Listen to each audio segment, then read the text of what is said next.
Why does Jesus invite us to be like the Father? Why is there an emphasis on building good relationships? What lessons on judgment does the gospel teach us? All these questions and more answered during today's episode of Daily Reflections.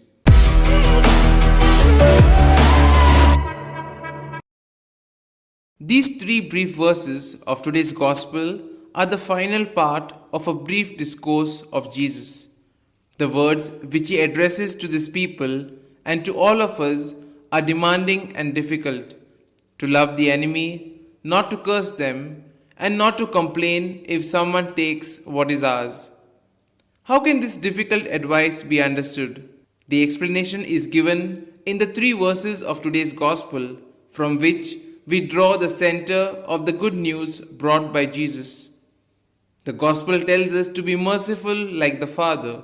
The change which Jesus wants to bring about in us does not consist in merely changing something to invert the system, because in this way nothing would change.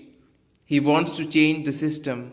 The idea which Jesus wants to portray comes from the new experience that he has of God the Father, full of tenderness, who accepts all, good and bad, who makes the sun shine on both the good and on the bad, and makes the rain fall on the good as well as the bad.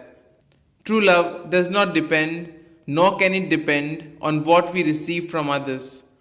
Love must want the good of the other, independently of what the other does for me. Because this is how God's love is for us.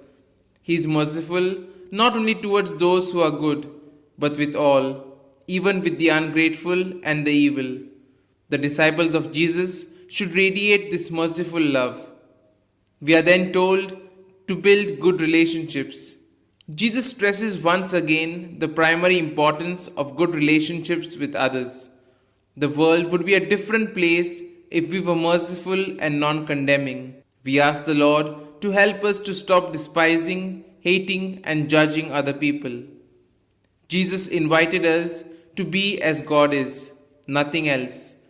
He does not intend to overwhelm us or cause us to feel frustrated by such an enormous invitation, but He wants us to wonder at the immensity of God's capacity to love. In our humanity, we are not infinite, but we are called to great love and hope. The invitation reaches to us as we are in our lives, calling us into the life of God. Judgment, condemnation, and lack of forgiveness inhibit good and bind up the spirit. We ask the Lord to help us to be generous, not by forcing anything from ourselves, but by sharing fully what He gives to us. Finally, we have lessons on judging. Jesus tells the disciples not to judge, and they will not be judged. These last words repeat in a clearer way what Jesus had said before. Treat others as you would like them to treat you. If you do not want to be judged, do not judge. If you do not want to be condemned, do not condemn. If you want to be forgiven, then forgive. Do not wait for the other person to take the initiative. You take it and begin now. Here are some points for a personal reflection. Lent is a time of conversion. Which is the conversion which today's gospel is asking of me? Have you already been merciful as the Heavenly Father is? What are my limits in being merciful and forgiving? These points can be of great help to reflect on today's gospel.